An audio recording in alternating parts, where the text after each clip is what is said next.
Good evening, gumshoes. Malzilla here with a special Sonic Host Coast to Coast Malzillasode. Today we're covering episode 0 and episode 1 of the Chaotix Casefiles. So, how we're going to break this down is we're going to do a little brief, spoiler-free summary, kind of in the generic, and then we'll go into kind of a more heavy spoiler, deeper lore reveals and lore possibilities going forward. So let's start off with the Sega announcement of the 35th anniversary, because that's kind of where this ultimately all started. So basically what had happened was, in Sega's big announcement for the 35th anniversary, their little big presser, they announced kind of some hinting of things that would be coming, and kind of one of those things was like a narrative podcast. No one really knew what it was going to be, but it was kind of, we'll see how things go. Well, we got a little bit more of that come last week, or at the time of this recording, it would be on Tuesday, January 20th, we got the official video that Sega is putting on kind of a old school radio drama podcast. Old school as in, getting all the actors together to record it at the same time down at the Studiopolis recording facilities in Burbank, California. So they gave us a little teaser, obviously narrated by Keith Silverstein, aka the voice actor for Vector. So the big reveal that they would be doing this, they would be teaming up with the podcast company Realm to basically do a little podcast called the Chaotix Casefiles. So, got a lot of people excited. We did some social media. It seemed like y'all were interested in hearing our thoughts, or at least in this case, my thoughts. So, on Monday, the 26th, they released episode 0, first through Sonic YouTuber, content creators, Games Cage, and, Sam. And through it, we got episode 0, which is titled Chaotix on the Case. It's about a 9-minute little feature, basically going over reintroducing the Chaotix detectives, Vector the Crocodile, Esprit the Chameleon, and Charmy the Bee, their adventures, and how Sonic stopped by one day to offer any help, only for them to say they didn't have any work, as well as someone sending them a buzz bomber, and then after defeating it, them deciding to go get ice cream. But it ended on a note, jumping forward in the story, that Sonic and Vector had been captured by Eggman. And of course, Vector led in with a, how did we get here? Did we ever get ice cream? Find out all in the Chaotix Casefiles. Because he's doing a little fun little noir narration throughout the course of this. Sonic is also really into it. He says, ooh, the Chaotix Casefiles.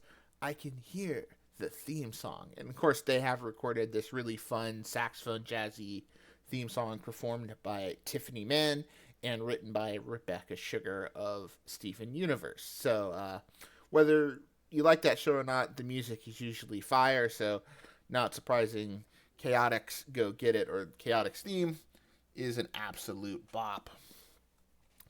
Forwarding into episode 1, aka the case of the two-faced thief, we find out that they did in fact get their ice cream in Station Square while inadvertently stumbling upon a robbery at the local museum. Supposedly someone looking like Knuckles broke in and stole an artifact, and they head off to Angel Island to talk to Knuckles. He says he didn't leave his island, which is, Knuckles' alibis usually check out. He doesn't really leave Angel Island that much. But they eventually return back to their HQ in Seacoast City. Or Seacoast? Hold on. I want to say Sunset City, but it's like, no, Seaside City. Too many S's cities. Seaside City, which is made its debut in the IDW comics, but now is officially the home of the Chaotix Detective Agency. From there, they decide to reach out to Tails because the artifact stolen in question is an ancient artifact known as the, and this is always going to tie my tongue, the astroscopic lens. Tails kind of lets them know that he sent an acquaintance of his over to help, who wants to hire them to help, which of course was Professor Victoria, who made her debut in the Tails tubes last year. For those who don't forget, Professor Victoria, or Tori, again, originally hinted at in the first Tails tube, but then eventually made her debut in 2025. She is a specialist of archaeology and history. Per her own, she specializes in arcane relics from the 4 great civilizations. And she may or may not be the younger sister of everyone's favorite Robotnik, Maria. Sorry, Eggman. Yes, for those of you who did not play Sonic X Shadow Generations, we find out that she was the one who recovered as much as she could of Gerald's diary to Commander Tower, and she expressed interest in learning more about Gerald and Maria, and it's through this diary we learned that Gerald had 2 sons. One became interested in robotics. Obviously, that son would go on to have Ivo, and the other son became a famous archaeologist who had Maria, and it was revealed that, after Maria, Gerald brought Maria to the Ark, they had another child. So we'll get more into that later. So Tori comes in. She's very polite. She's a little kind of, I don't want to say shaken up, but she's kind of a little flustered a little bit. She seems to be really interested in the astroscopic lenses. We find out they are a relic from the Gaian era, aka the second great civilization, as seen in, the Gaians were the ones who built the Gaia temples, seen in Sonic Unleashed.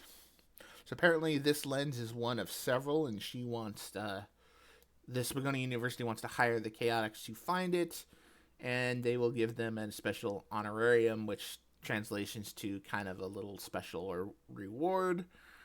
We'll find, I think it's not quite what, the Chaotix thinks it's money, but I'm thinking it's going to probably be something else. But they agree to help, but ultimately, since Knuckles was the initial lead, and that kind of was a dead end, they don't have any leads, but Tori does give them that she heard about another relic being stolen that day by someone named Rouge. So, episode ends on a bit of a cliffhanger of the Chaotix going to go find everyone's favorite treasure hunting bat to see what Rouge knows. Obviously, this is red herring, but yeah, it was really good. The episode truly ends with, back in the present with Sonic and Vector chit-chatting.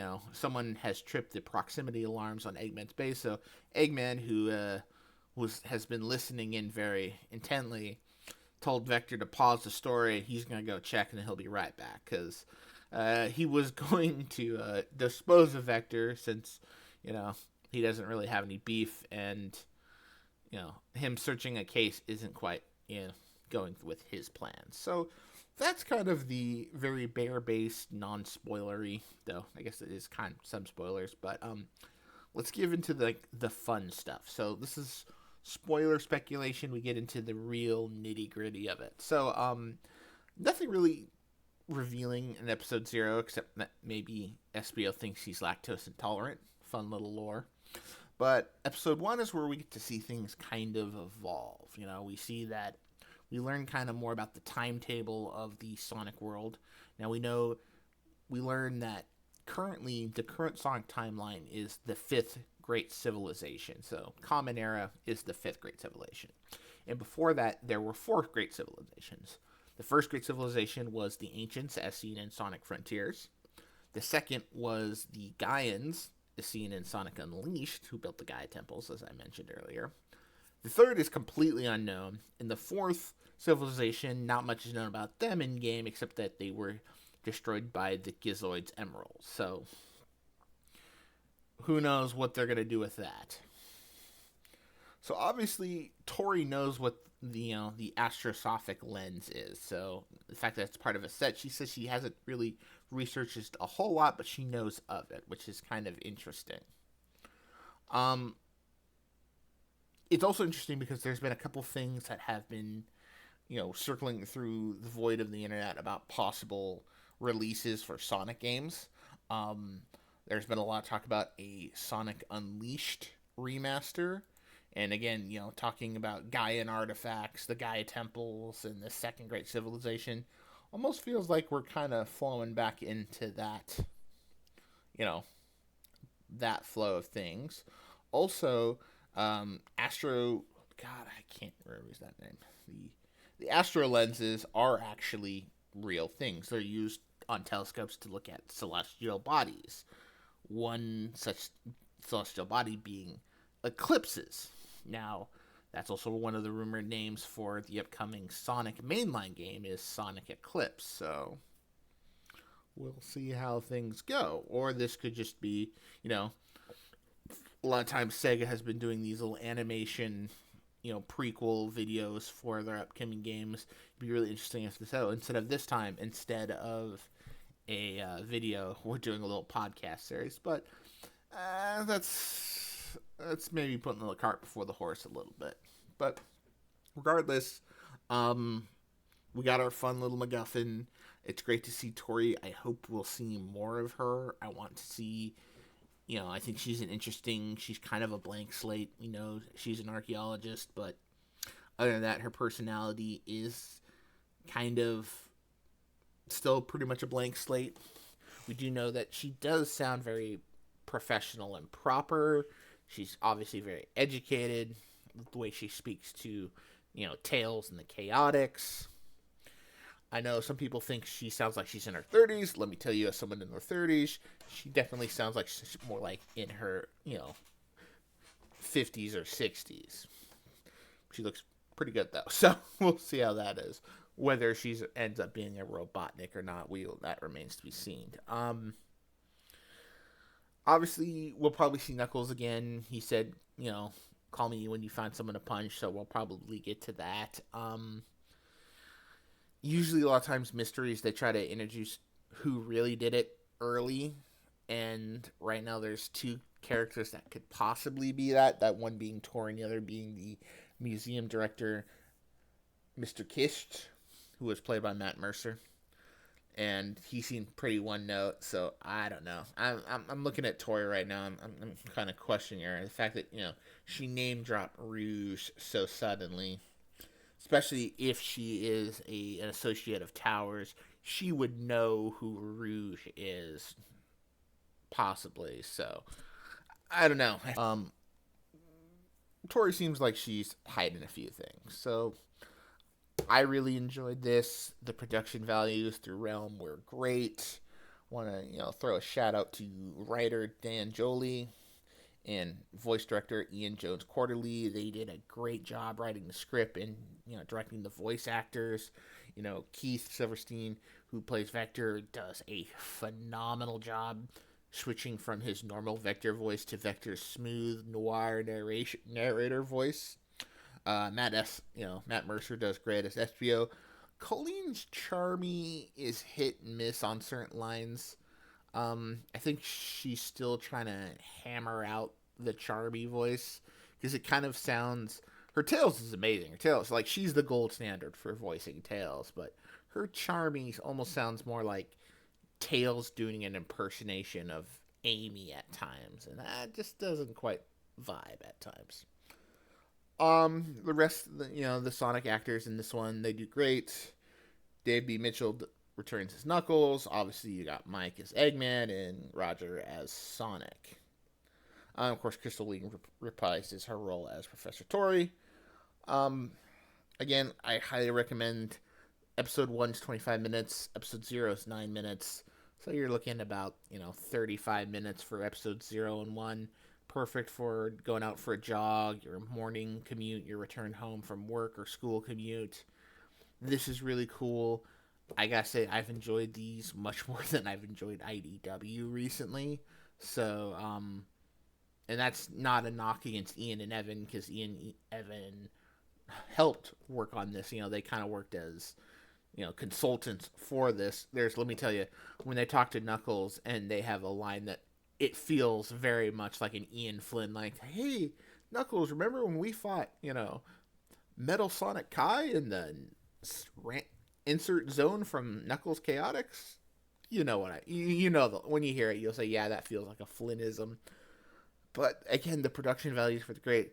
The music is so good. You get this wonderful saxophone jazz cover of Welcome to Station Square. You hear, great, jazz covers of Angel Island Zone, Casino Night Zone, which is pretty much jazz to begin with. I'm looking forward to that. If you have any theories, leave a comment. Join our Discord. We'll talk more about that there. Follow us on socials. If this gets enough, maybe we'll do this week by week. Or if not, we'll kind of, when they wrap it up, we'll kind of look back and see what's going, do kind of a big little chat. Maybe we'll get Radry to come and join us. Let him know.